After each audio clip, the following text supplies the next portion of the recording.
The following video is an excerpt that tells the dramatic story of Father Donald Calloway's conversion. The powerful essay was originally written by Father Daniel Klimek TOR. It all began one night in March 1992 when, to the surprise of his friends, Donald Calloway decided not to go out partying, as was the usual routine, but to stay at home for the night. He felt immensely depressed, a longing and emptiness occupied his very being. I found myself sitting there alone in my room with nothing to do and no one to turn to. My existence was laughable. My life was a waste, and I was hoping it would somehow come to an end. I hated my life. I was restless and anxious about everything. Looking for a way to fill the time, he began browsing his parents' bookshelf, not to find anything to read but, preferably, land on a National Geographic for the pictures. Instead, his hand landed on something else, an odd book about a subject so alien and obscure to the teenager that it was intriguing enough to read. The book was called The Queen of Peace Visits Medjugorje. Essentially, it was the story of the Marian apparitions in Medjugorje which brought on the crisis of his conversion. He was only one of the first of a long line of Christians who were to fall under the spell of the mystical Bosnian village, embracing that land of mystery. This book showed me a side of things I had never really heard of or experienced before, but I certainly could relate to the radical nature of the message.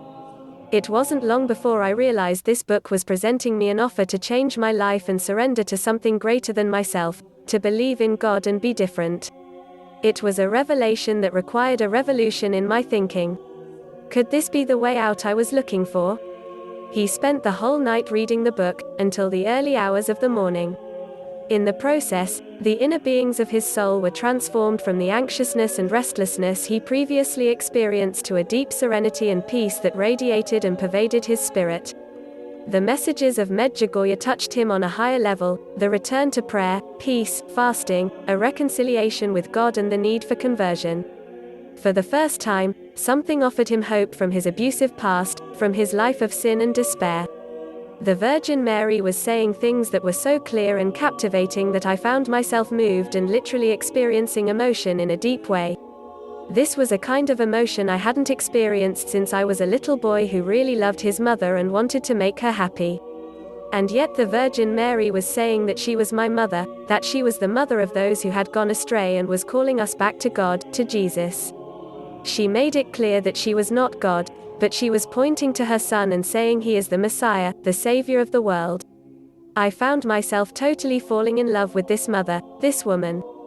The aesthetical quality was sublime. He was experiencing a beauty he hadn't felt in a very long time.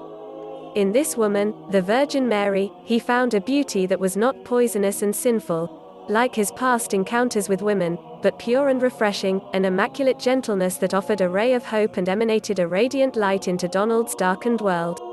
Spiritual and sublime, this attraction led Donald to a small prayer of the heart, in which he revealed his longing for this mysterious presence in front of him. As I continued to read, I said to her in my heart, I want to believe. I really do. You are piercing the little bubble of my world and offering me something more than I ever heard. I need this. This inner need, this spiritual longing, was being satisfied. As he continued reading, a strange, but wondrous, rebirth from death to new life occurred. Although I was in serious despair about my life, as I read the book, I felt as if my heart was being melted. I hung on to each word like it was transmitting life straight to me. Then a new day came. Early in the morning, when I closed the book, I said, the message in this book is life-changing. I have never ever heard anything so amazing and convincing and so needed in my life. One might say that this was my first prayer. Whoever this Virgin Mary was, I believed what she was saying, that she was my mother and came from heaven for me. Instantly, after telling his overwhelmed mother about the experience, Donald, though not a Catholic yet, ran off to Mass for the first time in his life, speaking to a priest afterwards, confessing his entire past to the man. When he came back home, Donald began throwing out all of his filthy possessions from his past life. 6 30-gallon bags were the result. After clearing his space of all distractions, Donald knelt by his dresser and deeply desired to go into prayer. But he didn't know how to pray. As he recalls, until earlier that day, I had never said a prayer in my entire life. This did not stop him, however, from falling into an overbearing ambience of deeply healing and purifying tears. His past was still very prominent in his mind, and the remorse, the regret that was felt was overwhelming. The need for forgiveness encapsulated his entire being. In fact, I started crying so hard that I could hardly breathe. I had to literally gasp for air because I was crying so uncontrollably. There were torrents of liquid coming out of my eyes. Before long, the clothes I was wearing were soaking wet. Hours of such excruciating crying led to inexplicable tears of joy, and, all of the sudden, Donald felt an immense peace in his heart, a tranquility that surpassed understanding. I started to feel almost bubbly and giddy, almost like a child being tickled by his father. Suddenly, I was animated. I had life again and felt so much different. My body tingled all over. I was so wrapped up in Jesus that I became aware of how much I was loved. This purifying peace led to something inexplicable, a mystical, if not downright supernatural, experience. Like thousands of patients who have reported undergoing near-death experiences, Donald left his body. But all of a sudden something below me and within me, this is very difficult to explain, knocked me out of my body. I literally felt as if I had left my body. My physical form remained on the couch, but my soul or spirit had left. The experience paralyzed him, as he gradually saw his body farther and farther away from him, his spiritual presence being slowly removed from the physical. Out of desperation, he let out a penetrating, spiritual cry to that person who had just touched his soul. Mary. What happened next was phenomenal. Donald was violently slammed back into his body. After I got over the shock of the impact, a feeling of peace overwhelmed me, a peace that was tangible. Then I heard a voice, the most pure feminine voice I have ever heard and ever will hear.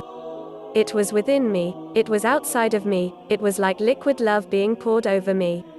It was pure maternal love. It said, "Donnie, I'm so happy." That's all I heard, but I knew who it was. Nobody called me Donnie but my mother. Nobody. I knew this was the voice of Mary, the Blessed Virgin Mary. I was so at peace that I felt like a little boy snuggled close to his mother's breast. I was so at peace, so loved, and so at rest that I went into a deep sleep. I hadn't slept like that since I was a young boy. The phenomenon that Donald experienced, in addition to leaving his body, is called an interior locution cordis, the mystical grace of hearing a spiritual presence, in this case, Our Lady, in an interior way through the depths of the soul. After his profound spiritual experiences, an official conversion to Roman Catholicism followed. What also followed was the desire for the priesthood. Not just any priesthood.